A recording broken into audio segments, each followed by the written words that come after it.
Assalamualaikum warahmatullahi wabarakatuh. Kembali lagi bersama saya Rahmat Nur Hidayatul Ilmi dari Universitas Nusa Putra Sukabumi Prodi Teknik Mesin. Pada kesempatan kali ini saya akan sedikit menjelaskan mengenai relay dan aktuator hidrolik. Langsung saja yang pertama, relay merupakan komponen yang dapat mengimplementasikan logika switching, di mana sebelum era tahun 70-an, relay merupakan otak dari rangkaian pengendali. Semakin berkembangnya zaman, diciptakan komponen yang dinamakan PLC yang menggantikan dari fungsi relay tersebut. Rangkaian relay yang paling sederhana itu berupa relay elektromekanis. Relay ini akan bekerja apabila mendapat energi listrik. Nah, fungsi dari relay ini yang paling utama yaitu untuk memutus dan menghubungkan arus listrik dengan memberikan arus ke coil. Contoh sederhananya, ketika kita mengendarai motor, terus kita akan membunyikan klakson, maka kita akan memencet saklar tersebut sehingga akan keluar bunyi klakson. Nah, setelah kita lepaskan lagi, maka akan mati itu bunyi klakson atau udah tidak mengeluarkan suara. Nah, itu merupakan contoh penggunaan saklar yang manual.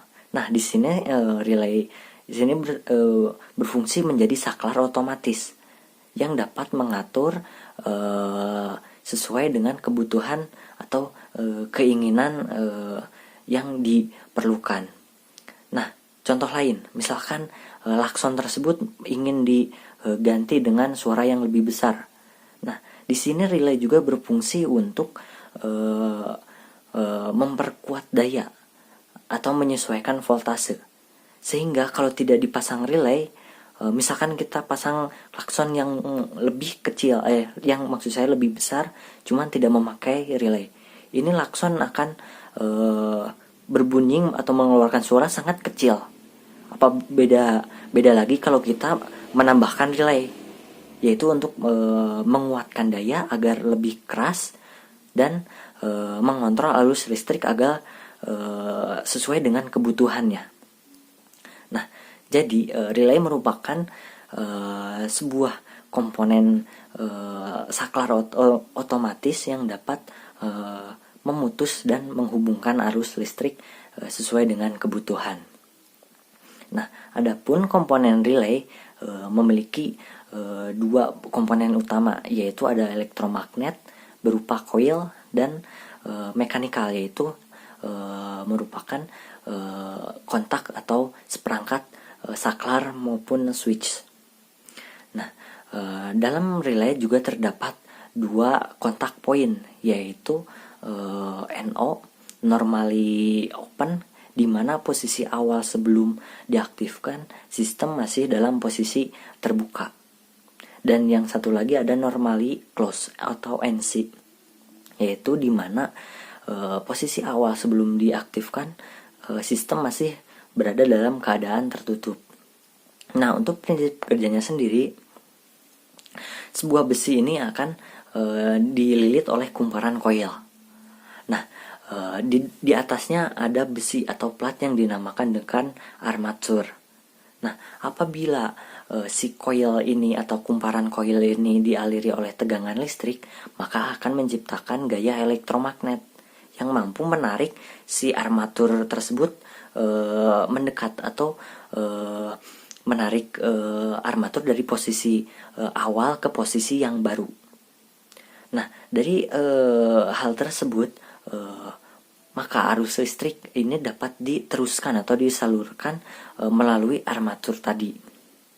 Nah, ketika arus listrik sudah dimatikan atau tidak dihubungkan, maka si armatur itu akan kembali ke posisi awal. Nah, kenapa sih si armatur ini dapat bergerak kembali ke awal lagi? Karena ada sebuah per di sisinya yang mampu ketika arus listrik diputus dari coilnya, maka si per ini akan membawa si besi armatur tadi ke posisi awalnya, sehingga akan memutus arus listrik. Nah, adapun fungsi dari relay sendiri, yaitu yang pertama sebagai remote control. Yang kedua sebagai penyesuai voltase. Yang ketiga sebagai penguat daya. Yang keempat ada kontrol, maksud saya logika kontrol. Dan yang terakhir mungkin sebagai pengatur putaran motor. Nah, di dalam relay juga terdapat istilah pole dan throw.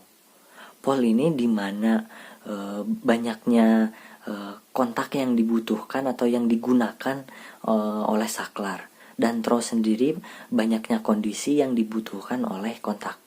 Nah, dari hal tersebut maka relay dapat digolongkan, yaitu yang pertama single pole dan single throw. Yang kedua ada single pole dan double throw. Terus yang ketiga ada double pole dan single throw. Dan yang terakhir ada double pole dan double throw. Nah, selanjutnya saya akan membahas mengenai aktuator hidrolik. Aktuator hidrolik merupakan atau memiliki prinsip kerja yang sangat sederhana, yaitu gaya yang diberikan di satu sisi akan ditransferkan atau dialirkan ke sisi yang lain. Contohnya, ketika kita memberi gaya di satu sisi, maka akan diteruskan ke sisi yang lain, yaitu menggunakan cairan. Nah, cairan yang digunakan biasanya berupa fluida cair, yaitu berupa oli.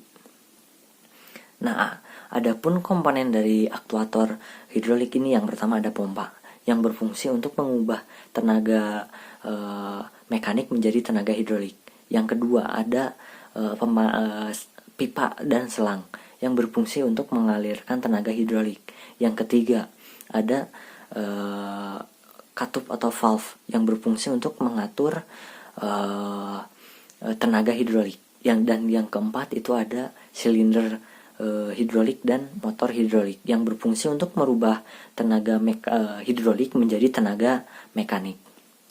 Adapun komponen tambahan dari aktuator hidrolik ini, yang pertama ada tangki, yaitu sebagai wadah penyimpanan cairan hidrolik. Yang kedua yaitu ada pemanas dan pendingin yang berfungsi untuk menjaga agar suhu cairan hidrolik sesuai dengan suhu kerjanya.